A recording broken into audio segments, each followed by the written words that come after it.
Hey, deserving listeners, Love is Blind, Season 5. Let's watch. Like he was upset? Mm-hmm. Fuck. Yeah. Yeah, I thought it was gonna be easier. It's fucking hard. I think he was a really nice person. But he's really genuine. I know that. That's why I liked him. To like end things with him and then hear. So Johnny's hearing from Izzy that Izzy heard that Johnie was crying and upset, which is understandable and normal.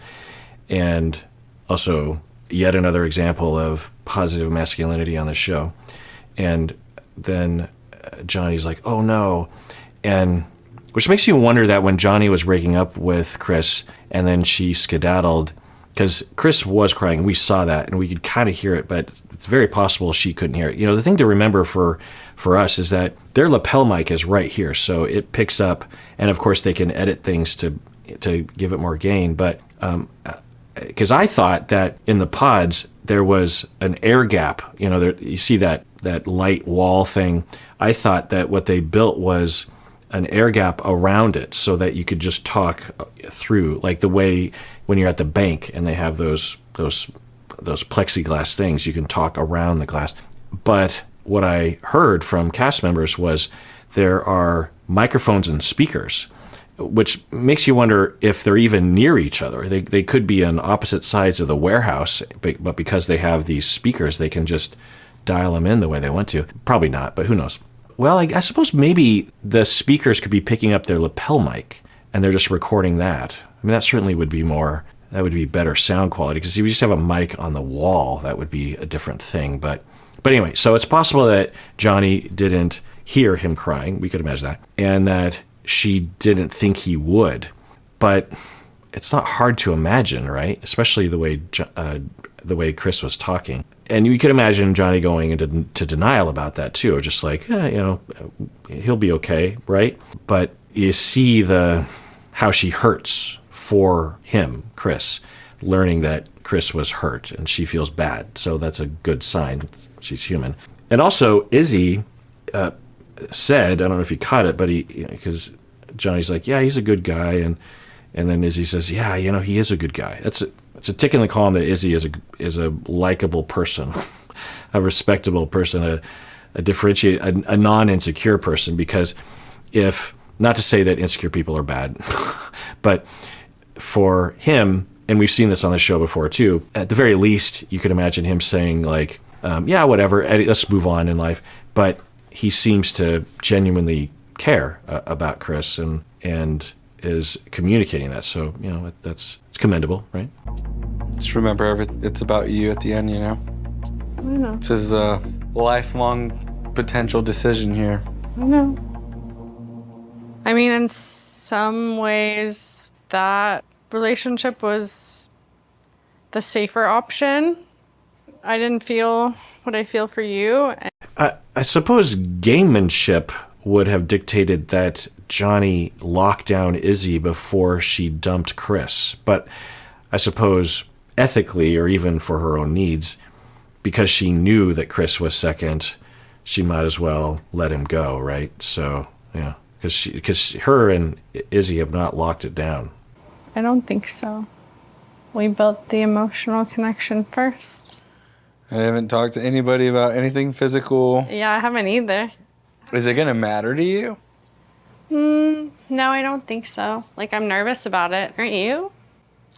Honestly, not really. Imagine, yeah, of course, that's the whole Love is Blind thing, but yeah, just imagine that, because we see, right? And they look like they might be a good couple, right? That they might like each other. Who knows? But for them, they have no idea. Just imagine that. They just have no idea what they look like. And not to say that, if they look unexpectedly that you would be disgusted or something. It's just no idea, right? You don't know the color of their eyes. You don't know how tall they are. You don't know how they move. You don't know anything. You just, to make that leap of faith that so many people on the show have made. Now, a criticism of this show is you would think that what they would do is they would have a wide variety, a normal, the bell curve of attraction distribution. They would have that. They'd have a lot of, 4s and 5s and 6s, and some 9s and some 2s, right? But in terms of my gauge, and I think a lot of viewers as well, the bell curve is definitely skewed towards the more attractive group of people. Is that by design? Well, I guess it probably is, because from what I understand, they don't reach out to the show. The show reaches out to them, and they find them on Instagram. So, of course, the show could choose what sort of people they see, what the people look like. So the real test to Love is Blind would be something along those lines, right? Because can we think of a situation in which you had a conventionally attractive person with a conventionally unattractive person? And again, tastes, everyone has their own tastes. I mean, Billy Joel and Christy Brinkley were married for a long time, so, Anyway, so that would be the tests that we have yet to see. There are probably little things like that where someone meets someone and they're not the type, like with Irina, when she met Zach, she's like, oh, you're not my type. And so I guess that would point in the direction that love isn't always blind for some people. I am really in a good place in my life, and I am genuinely happy. But if you hear my past, I sound like 8,000 walking red flags, Have you ever had addiction? Oh, okay. So I think she's about to head into that. I don't know if I included this, but Izzy said that his ex-fiancée gaslit him, and it also sounded like he feels abandoned by her. So does that mean cheating or something? I don't know. Hard to know. People use those terms in some interesting ways these days, but he's saying that. And then she says that she has a lot of red flags in her history, and she's about to go into addiction. So let's see what she says. Issues? Oh, no, never. The reason I asked you about the addiction issues was because my longest relationship was with someone who struggled with addiction. Okay, well, that's not a red flag. There's a lot of addiction in the world, and there's a lot of reasons why one might have a history of that. In fact, I would imagine if you date long enough and have a number of relationships, that it would be weird if you didn't have someone in your history that had an addiction problem, or yourself. Addiction is common. So that's not a red flag to me. You should never say, oh, you had a long relationship with someone who struggled with addiction. I mean, I suppose it's a potential indication of codependency and overfunctioning, which could be an issue. So, but it's not a slam dunk indication of that for sure. And not in no way, shape, or form is a slam dunk information. I know plenty of people who are very healthy and balanced who have significant partners in their history who were, very much suffering from addiction. So, yeah, that's not a red flag. After we broke up over the drugs, fast forward 2 years later, I was in law school. I was married to someone else. A girl messaged me on Facebook. The only person I have ever loved in my life died of a drug overdose. Okay, so I'm losing the thread, but I think her point is that she's had a lot of relationships with men who struggle with addiction. Okay, but I don't detect, there could be, but I don't detect any codependency or functioning in her. It could manifest, it could be there. It'd be hard to see it in this context.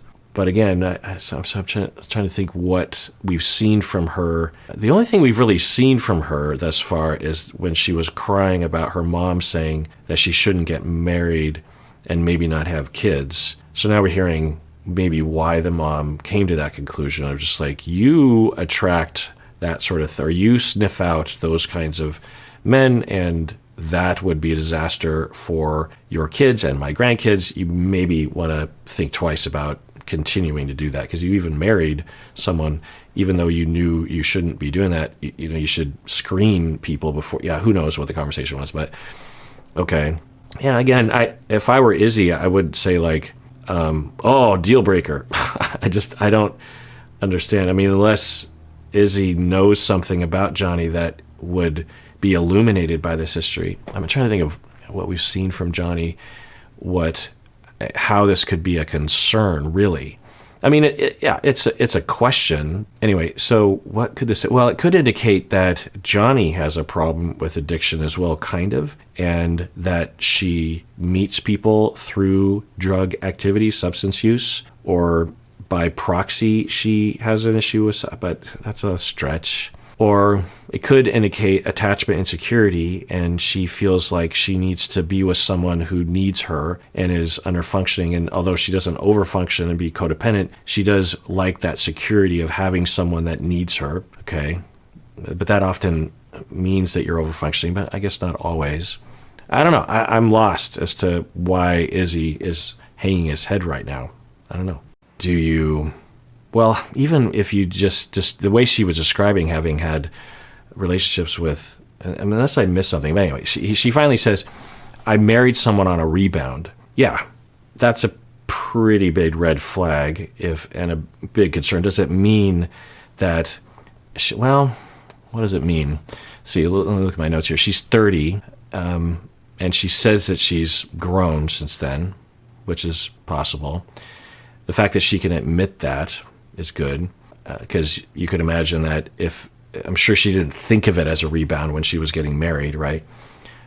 Plus, you could imagine someone framing it that way, even though, what do we mean by rebound as well? It's a complicated topic, but you can imagine someone looking back and thinking, I kind of rushed into that because I was hurting. Maybe that's why that happened, and maybe it was. Anyway, so he's worried that, well, if we get married, is this yet another rebound and it's not real and then she's going to leave me? Because that is, he talked about how he has a lot of abandonment issues. And I wonder if not only his romantic history has some abandonment, but also in the high control group that he was in growing up, that even though the family and everyone was there, it might feel abandoning because it was abandoning emotionally, because he might have had needs that weren't being tended to. I don't know. It's possible that that's not true. But anyway, so he's having a red flag. Does this mean he's going to be with Stacy and then Johnny's going to go back to Chris? I guess we'll find out. Leaves me in a very weird space where I don't want to make a mistake again, and I want to know that I'm in love with someone before I commit. I'm sorry that you had to go through that. Thank you. I think another factor, if I'm remembering and reading it right, that Izzy, when he was comparing Stacy and Johnie, he was thinking, well, Stacy is definitely giving me a lot of energy that she's into me. And we can imagine someone with abandonment issues really responding to that, right? Have, of the boxes that need to be checked, that's a large box. And Johnie was less overt about it because of her demeanor and also because she was interested in Chris as well. So you can imagine Izzy thinking, okay, I was on the fence about these two, and now, given what she's saying, even though I don't think that Johnie is a bad person, there's just enough anxiety that I have about Johnie that means I should probably choose Stacy. And yeah, maybe that is a good choice for him. I don't know. And I don't want to have any regrets. I respect that. So that is why I'm here and why I'm probably a walking red flag.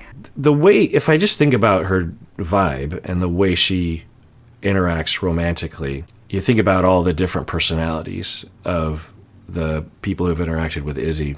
Very different personalities. You have Lydia, you have Johnie, you have Stacy. I think there were others that also had Izzy as their number one. But you can imagine, regardless of what's going on with Izzy, that for Johnie, the issue isn't addiction necessarily. And I don't know. I'm just trying to figure out what's going on. That for Johnie, the issue isn't addiction in history. It's she gives a vibe of vulnerability and of fragility, and that causes men that she's dating to want to swoop in and protect her or something. She I think, I don't know about you, but she has that kind of gravity effect. And the partners of hers might have been codependent, but meaning that they were the overfunctioners in some ways, but she was the overfunctioner with the addiction issue or something. I don't know. It's hard to say. Or the circle she runs in has a fair amount of substance use, And that is secondary to the issue of the people wanting to save her. Because throughout all of this, it's interesting seeing the different vulnerable expressions, that the way her style is she expresses and just waits, which is fine. In the beginning, when they're first dating, she says these little things that seem to indicate like that she doesn't know if she's okay in the world. So anyway, I don't know. I feel like I'm speculating too much. Let's watch. But also deserving of love. Yeah, of course. We all are. You're quiet.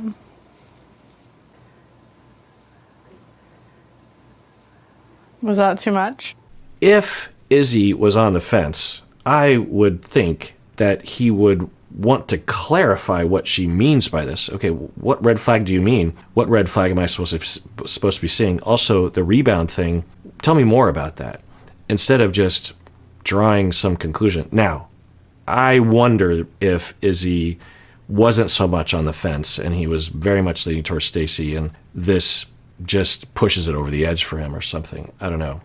Or he has the ability to intuit what's happening. And of course, he knows Johnie a lot better than we do. But what she said, if he was truly in a world in which he was totally on the fence about Johnie and Stacy, I can't imagine what Johnny's saying would just completely demote Johnie without more clarification. Just processing everything. Thank you for sharing that with me. I didn't know any of this. I know. Does that worry you? Yes. You have your issues. I have mine. And I wonder if it's some sort of shame about just having a history, or shame about being associated with substances or something. He did grow up in a high control group. He could have still some brainwashing in his head. He talked about being gaslit by his previous partner. Anyway, so I don't know, just throwing it out there that he has still a lot, and it's even for people not in high control groups, they have a lot of stigma about people having a past of any sort, let alone having a past like the one she said, which, isn't, at least from my clinical perspective, there's nothing there that is of concern. But so I don't know, maybe I'm missing something. Sometimes I am. Do you feel like anyone could ever fill that role? Because that's like the only person you've ever been in love with? Even with how I felt about him, would I say he was like a good partner to me? Probably not. So I'm still confused. So his only question is, do you feel like someone else could fulfill that role? Well, yeah, I mean, why would she be here? Plus, why not? People have past relationships. They have relationships where they fall in love. And then, I mean, he had a past, he was engaged. So I don't know, I'm lost. I wish he would talk more so I would know where he's coming from. I could think of a lot of options, but I don't know what's in his head. I'm not judging you for it, but I'm feeling like I am learning things about you that I feel like I should have been learning all along. I'm still confused, but is he saying, is it that he's like, whoa, that's out of nowhere, and we've had a lot of in-depth conversations, and what else do I not know about? I don't worry about that detail, but I worry that you didn't tell me earlier. Is that what you're saying? are there things that we're still going to be learning about each other? Absolutely. Like, yeah, given what she's saying, I think I'm understanding the landscape, and because she seems to have a similar kind of, well, yeah, what do you mean? Now, I wonder, though, if he means this is new to me and I am worried about X, Y, and Z. But what is he worried about exactly? Is it the rebound thing? Is it the addiction thing? What is it? but I don't really know what else you want from me at this point, Izzy. It's not that I want anything from you, so please don't like state it that way. You're not giving me anything, and I'm giving you everything. Yeah, that's true. He's not. Now, maybe he's struggling and there's a reason, but yeah, she's revealing something about herself and he's just saying a lot of vague statements. Yeah, maybe he'll say something. Hopefully he'll say something. I'm just processing everything. That's just how I work. Oh my God, this conversation isn't going to be productive.